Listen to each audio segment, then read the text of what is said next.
नमस्कार दोस्तों, गौरांग शाह बात कर रहा हूँ जीवित फाइनेंशियल सर्विसेज की तरफ से और बाजार इस हफ्ते का ब्यौरा लेकर के आप सभी के सामने उपस्थित हूँ। इस सोमवार की सुबह करीबन 10:30 बजे का समय हो रहा है। आगे बढ़ने से पहले आपको स्तर बता देता हूँ। सेंसेक्स निफ्टी, बैंक निफ्टी, रुपए डॉलर और कच्चे तेल 310 अंकों की गिरावट है सेंसेक्स में। 77,260 का स्तर है सेंसेक्स का। 75 अंकों की गिरावट निफ्टी में। 23,450 का स्तर है निफ्टी स्पॉट का। 140 अंकों की बढ़त बैंक निफ्टी में। 50,310 का स्तर है बैंक निफ्टी का। रुपए में मामूली सी मजबूती 0.0075 और स्तर है करीबन 84.39 रुपए प्रति डॉलर का। कच्चे तेल में हल्की सी बढ़त देख रहे हैं, लेकिन स्तर काफी नीचे 71.35 डॉलर प्रति बैरल ब्रेंट और 67.22 डॉलर्स पर बैरल नाइमेक्स का कामकाज कर रहा है। हर बार की तरह खाड़ी में जो संकेत हैं और जो खबरें उसको लेकर के ज्यादा उतार चढ़ाव कच्चे तेल के दाम में देखने मिलेगी, न कि आपको कुछ उत्पादन और खपत को लेकर के। हाँ, एक बात सही है, धीरे धीरे करके हम ठंडी के मौसम में प्रवेश करेंगे तो शायद विदेशों से जो मांग होती है कच्चे तेल की वो थोड़ी बढ़ सकती है, लेकिन वो ज्यादा असर भाव में नहीं करेगी। ज्यादा असर भाव में हमें खाड़ी में जो परिस्थिति है युद्ध को लेकर के उसके आधार पर देखने मिलेगी। जहां तक रुपए डॉलर का सवाल है दोस्तों, तो ये ऐसी बात नहीं है कि भारतीय रुपया ही कमजोर हुआ है। उभरते हुए बाजार की जो भी मुद्राएं हैं वो सभी कमजोर हुई हैं और उसके साथ साथ जो उभरे हुए बाजार हैं उनकी भी जो मुद्राएं हैं वो डॉलर के सामने कमजोर हुई है। कहने का तात्पर्य है कि डॉलर अमूमन सभी मुद्राओं के सामने मजबूत है और शायद ये परिस्थिति आने वाले कुछ दिनों में आपको देखने मिल सकती है।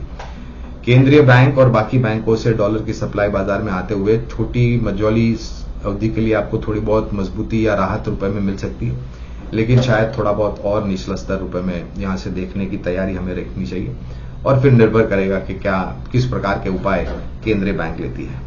अब आते हैं बाजार के ऊपर। तो दोस्तों, अक्टूबर में महीने में एक ऐतिहासिक स्तर पर बिकवाली विदेशी संस्थागत निवेशों की तरफ से और नवंबर के महीने में यानी कि 1 नवंबर से लेकर के पिछले हफ्ते तक कुल मिलाकर के 19,500 करोड़ की बिकवाली विदेशी संस्थागत निवेशकों ने की। इसके सामने स्थानीय संस्थागत निवेशकों ने भी भले उतनी में ही मात्रा में नहीं, लेकिन उससे मिलती जुलती मात्रा में खरीदारी की है और यही एक बड़ा कारण है कि करीबन 10% से थोड़ा बहुत ज्यादा की गिरावट हमने सेंसेक्स और निफ्टी में देखी है।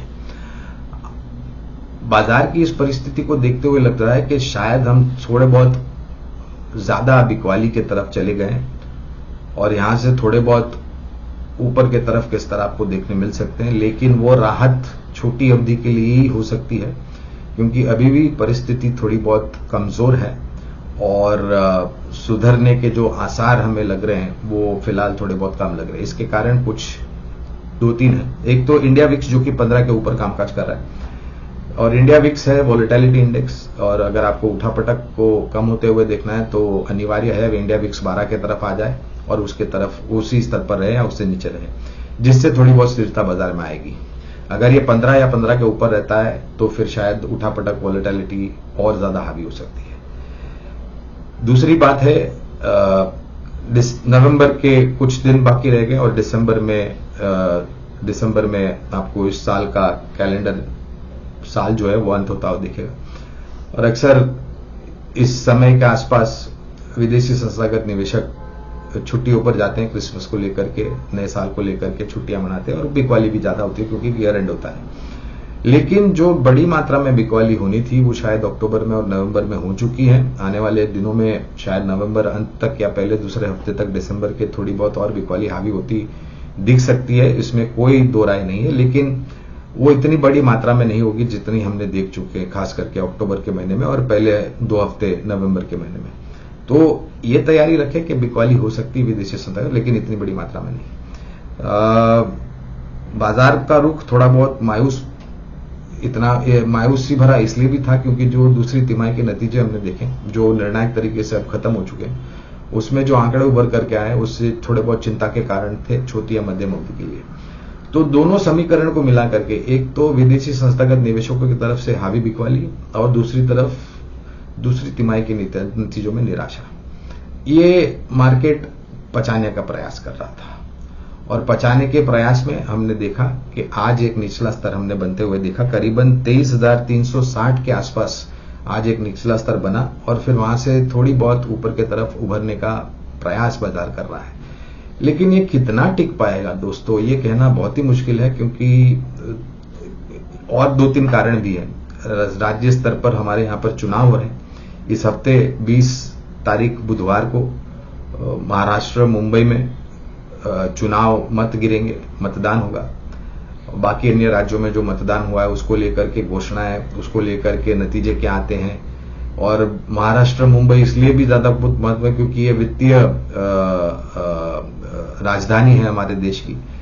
मुंबई शहर फाइनेंशियल कैपिटल है, तो महाराष्ट्र में कौन सरकार बनाता है, किसको कौन से पोर्टफोलियो मिलते हैं, वगैरह वगैरह वगैरह, ये सब समीकरण को लेकर के भी शायद बाजार में थोड़ी बहुत उठापटक वॉलेटिलिटी हो सकती है। तो आने वाले छोटी या मध्यम अवधि के लिए आप ऐसी आशा, उम्मीद या धारणा न रखें कि यहां से अब एकदम से उभर जाएगा। बाजार दायरेबंद कारोबार करे, इंडिया विक्स नीचे आए, बिकवाली को लेकर के विदेशी संस्थागत निवेशकों की थोड़ी बहुत आंकड़े कम आए। तो जो स्तर हमें लग रहा है दोस्तों इसी परिस्थिति में 23,300 से लेकर के 23,400 ये निफ्टी स्पॉट का एक निचला स्तर है। यहां से 50-100 पॉइंट थोड़ा बहुत और करेक्ट हो सकता है, लेकिन कम उमन यही लग रहा है कि 23,400 के आसपास एक प्रयास करेगा बाजार एक बुनियाद बनाने का, एक बॉटम बनाने का, और ऊपर की तरफ छोटी मध्यम अवधि में 23,600 से लेकर के 23,800। देखिए दोस्तों, यहां से एकदम से हम उभरेंगे या यहां से एकदम से हमें स्थिरता मिल जाएगी या एक बहुत बड़ा परिवर्तन आएगा, ये शायद इस साल के अंत तक या आने वाले साल जो 2025 का है शुरुआत में उसकी आशा और उम्मीद जो है वो कम रखनी चाहिए। क्योंकि पहले तो हमें संभलना जरूरी है, संभलने के बाद धीरे धीरे करके हम प्रयास करें कि हम ऊपर की तरफ उभरे और उसके कारण भी सकारात्मक उभर करके आए।